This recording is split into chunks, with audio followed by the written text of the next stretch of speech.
She had a baby, not pregnant. A pregnancy I didn't never know about. Wait a minute, so from the point she went out of town with a friend until she actually gave birth to the child, you had no idea she was even pregnant? No idea. How is that the case? Ms. Galloway and Mr. Harris are in the hot seat. Ms. Galloway claims that Mr. Harris is the father of her 9-month-old twins, Shakina and Malachi, but Mr. Harris is not convinced. He's denying everything. Galloway, you say you became pregnant with your first child at 14 years old. And even with that young start, you maintain that all your children know and have been accepted by their fathers until now. Yes, Your Honor. Mr. Harris, you state that you're a family man who first became a father at the age of 12, going on 13. Although that child was yours, you're certain that Ms. Galloway's twins are not. That was a shocker. So these two met at church. And yes, you heard that right, church. Ms. Galloway was just 14 when she had her first child, and now she's back in the courtroom trying to figure out who the daddy is this time. Talk about a roller coaster of a life.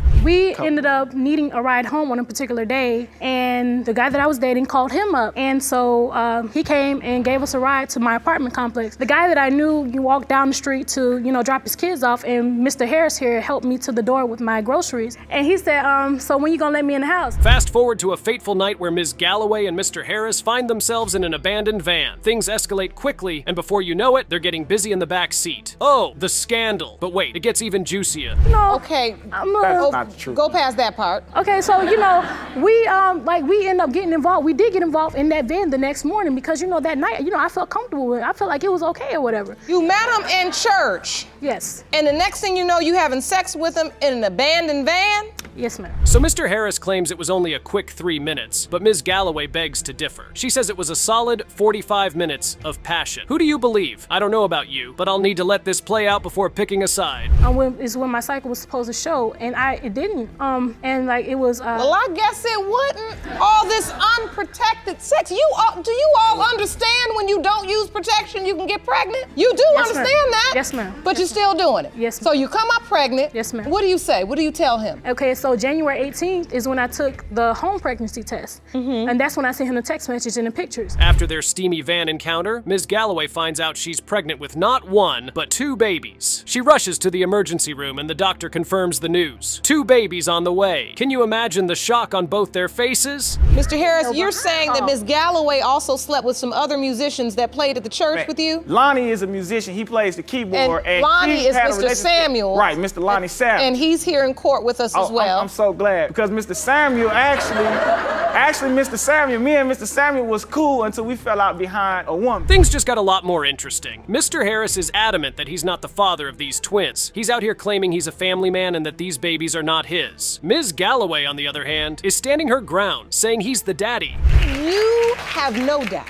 No doubt, not at all. Not at all, because during this time, like I said, Did you sleep with Mr. Samuels too? No. That's a lie. That is not a lie. That is not a lie. You and Mr. Samuel slept together. You told me out your own mouth. Just like the boyfriend you had before you met me and had sex with me, you are trying to throw up everything that you can. It ain't no case. You only want child support. That was revealing. We just learned more about their unconventional relationship, and everything kind of makes sense now. From church meetings to late-night rendezvous in vans, these two have quite the history, but that's not even half of it. Intentionally left blank. Right. If she had an option to put the name right there, and then Duval County would have contacted me and said, Mr. Harris, we need you to come do a DNA test for these children because you was listed as the father. And your thinking is she did not put your name or list your name as father because... She's not even sure if I'm the father. DCF has been trying to get in contact with him. Hold on, folks. There's a twist. Ms. Galloway reveals that there was another encounter with Mr. Harris, and this time it lasted a whopping 5 minutes. The scandalous details just keep on coming. He's not doing enough for the kids. He's not trying to do nothing. And based on us, I went to the store and I got the Tylenol because the babies had a fever. I love kids. I got kids myself. I got 3. So basically, she called me and be like, oh, they're sick. I'm saying, can you help me out? Okay, if I got the money, yeah, I'll help you out. With emotions running high and the truth hanging in the balance, the judge is finally ready to reveal the DNA test result. Will Mr. Harris step up and take responsibility for the twins? Or will Ms. Galloway have to face this journey alone? Mr. Samuel, you are not the father. Mr. Harris, you are the twins' father.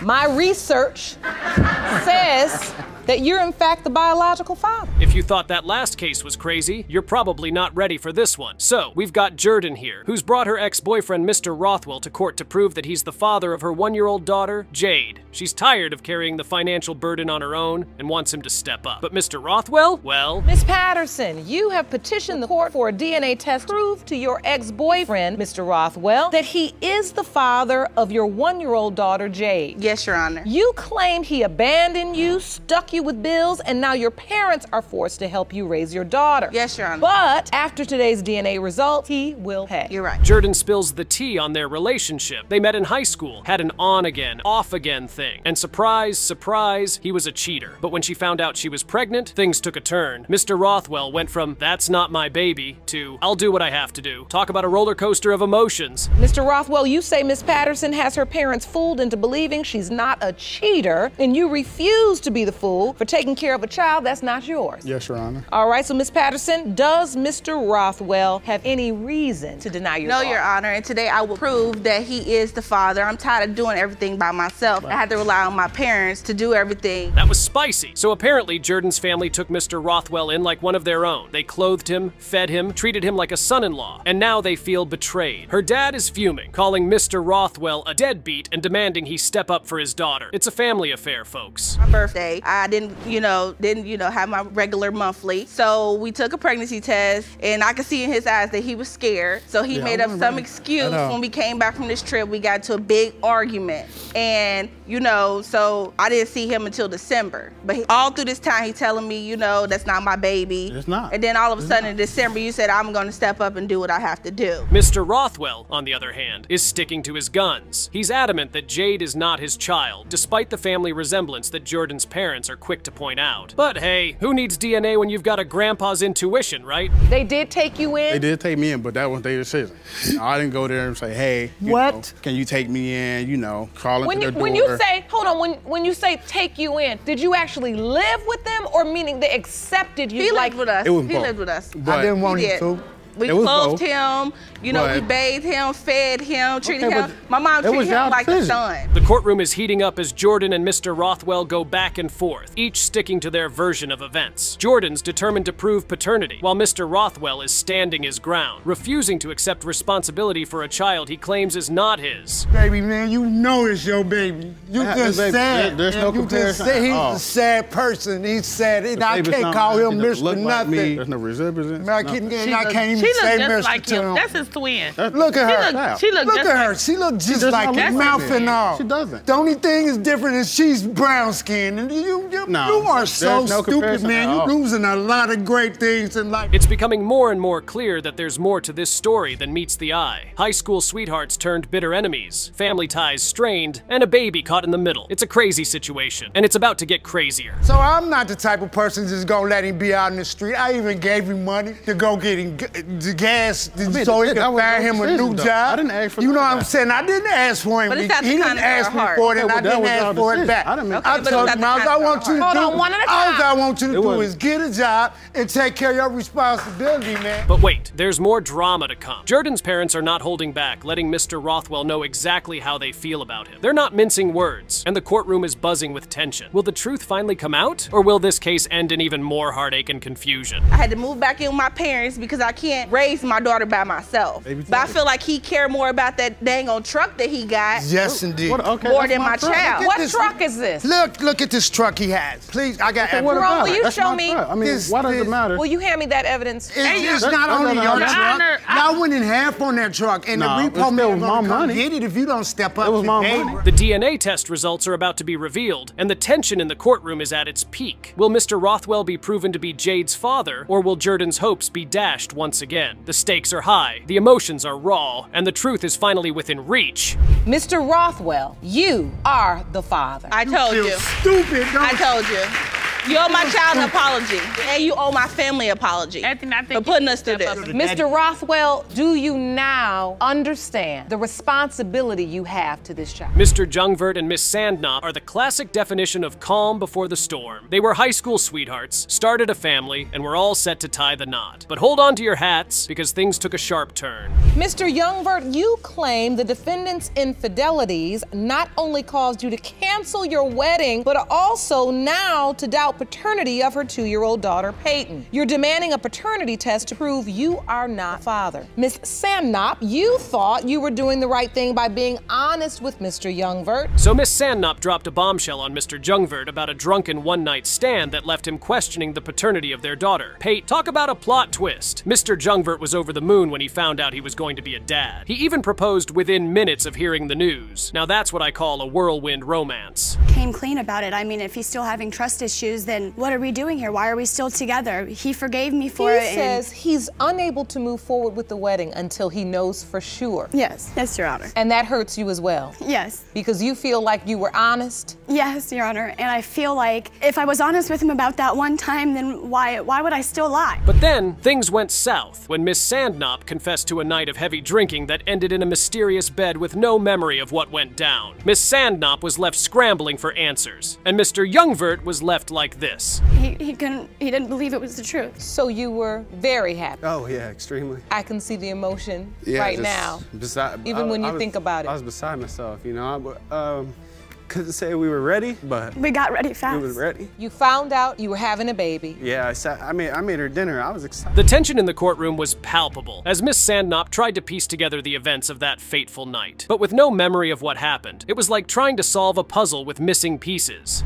To have sex with another guy, I went out to just relax, take a breath, and just recollect my thoughts and let him have some time to breathe. But she can't explain to me. You know, I want details. Every man wants details. Every man wants to know who did it, who it was, when it happened, why they do it. And that's what I'm confused about. I can only, from that night, the only thing I can remember is taking a couple sips of my first drink. Mr. Youngvert was understandably shaken by the revelation, questioning everything he thought he knew about their relationship. Trust was shattered, and the future of their family hung in the balance. Like in the garbage can, and trying to see if I could find a condom or a condom wrapper, but I didn't find either. Where was this person when you asleep woke in his up? bed, and I woke up, I gathered my things, and I left. I didn't stick around to see what would happen. When you woke up, did you have your clothes on? Partially. At one point, Mr. Youngvert, did you find out about this night? I told him 2 months after I found out I was pregnant. Damn! It's heartbreaking to see a love story unravel like this, folks. The stakes are high, emotions are running wild, and the truth is hanging by a thread. Miss Sandnop's honesty, while commendable, has thrown their once solid foundation into chaos. Can they rebuild, or is this the end of the road for their relationship? About what I did, instead of hiding it from you and going behind my back to one of my really good girlfriends, texting her, telling her to text me so you guys can see each other. I know, but I wait a minute. And you want to say that what I did was wrong, what you did was wrong too? No, you may have never gotten together with her? The DNA test results are in, and the stakes couldn't be higher. Will the truth set them free, or will it tear them apart? Let's find out. Mr. Youngvert, you are the father. Will you marry me? Yes. Again. That's what this courtroom is about, bringing families together. And it's nice to see you all on the same side of the aisle. We can move forward now. Mr. Montgomery here is convinced that he's the father of little Timothy. He even signed the birth certificate and everything. But hold up, Miss Parker is saying, not so fast. She's claiming that her fiancé, Mr. Lanou, is actually the baby daddy. Mr. Montgomery, you say Miss Parker led you to believe that you fathered her 3-month-old son, Timothy Montgomery. You say you were present at the birth, named the baby, signed the birth certificate, but now Miss Parker says you're not the father. Yes, Your Honor. You've petitioned the court for a DNA test to prove that, in fact, you are Timothy's father. Now, Mr. Montgomery is laying it all out there, pouring his heart out about how he was there for Miss Parker throughout the pregnancy, signing the birth certificate, and basically being a stand-up guy. He's all in, folks. He's even talking about how the baby is named after his deceased father. You to remove his name from your son's birth certificate. Yes, Your Honor. So, Mr. Montgomery, why do you think you're Timothy's father? Well, Your Honor, I believe I'm the father because, you know, I loved her. You know, me and her were together. We were sexually active, you know, and without a shadow of a doubt, you know, I just believe, you know, firmly that this is my son. But Miss Parker is not backing down. She's standing firm in her belief that Mr. Lanou is the real father of little Timothy. She's talking about how the baby looked like Mr. Montgomery during ultrasounds. But hey, looks can be deceiving, right? She's ready to get that DNA test to set the record straight once and for all. You know, she allowed me to sit there and signed the birth certificate. And what the funny part is, because she allowed me to name the son after my deceased father. Miss Parker, why would you allow him to do all of these things? Sign the birth certificate at that time, did you or did you not believe he was Timothy's I thought he was the father. Now, things start to get messy when we find out that Miss Parker was actually in a relationship with both Mr. Montgomery and Mr. Lanou at the same time. Yikes! She's spilling the tea about how Mr. Montgomery was always on Xbox and not giving her the attention she needed. And then there's Mr. Lanou, who she left everything behind for. But I had one of those, and I know what you're saying when you look at the baby and you pick out features and you say, oh, so I can understand why you could say to yourself, oh, I think he kind of resembles, but there's no way if you were sleeping with another man during the window of conception, Miss Parker, you could say, or you could rule out Mr. Lanou. That was vicious. Mr. Montgomery isn't holding back either. He's calling out Miss Parker for sleeping with both men and trying to play them against each other. He's not here for the drama, folks. He's here for the truth. And he's not afraid to speak his mind and defend his claim to fatherhood. Talk to me about how you were in a relationship with two different men. I was with Mark, and he was always on Xbox. He wouldn't even have sex with me during the whole pregnancy because he felt weird. Okay. So you're in a relationship, you're not happy. You feel like he's paying more attention to I was me and her first met, it wasn't even like that. He wasn't even in the picture from what I've said. You are He done left. He pried on my girlfriend when I was one with at her. a time. The tension is rising in the courtroom as Miss Parker and Mr. Montgomery go back and forth about who the real father is. There's accusations flying left and right, emotions running high, and Jerome, the bailiff, is probably regretting signing up for this case. Oh, and things are only getting louder. Who Timothy's father is. And what we're trying to do is figure out how we arrived at this point. Youngin, this is a grown folks talk right here. Yeah. I think honestly you're more mature than Luke. Jerome, do me a favor, please stand in between. I have a job. Where's all this money going? It's going to him. No, it's going not. to him. Trust and believe, my son will have what he needs. And just when you think things couldn't get any crazier, Miss Parker drops a bombshell. She reveals that she told Mr. Montgomery about her relationship with Mr. Lanou, and he didn't take it too well. There's talk of square-ups and confrontations, and it's getting heated in the courtroom. He named the baby after his father. I mean, he's doing the most. No. I actually was going to show up to the hospital, but out of respect for her and that unborn child, refused to because I know that it would have caused a disturbance between me and him. You know, I had you had to just endure this. You knew that you had been sleeping with her. A man always has. But wait, there's more. Mr. Montgomery shares a touching moment about holding little Timothy for the first time and how much the baby means to him. He's pouring his heart out, showing his vulnerable side, and it's hard not to feel for the guy. He just wants to be a dad, folks. Is that too much to ask? I can sit there and try, but I mean, if it's not being returned, then what's the purpose to sit there and keep trying to make someone love you that obviously doesn't? Your Honor, and while I agree with that, when you believe you have a child or either a young, innocent life that could potentially be your child, just because you leave the woman doesn't mean you leave the child. Oh, no. As the case unfolds, we're left wondering who the real father of little Timothy is. Will the DNA test reveal the truth, or will this love triangle continue to spiral out of control? Mr. Montgomery, you are not the father. Mr. Lanou, you are the father.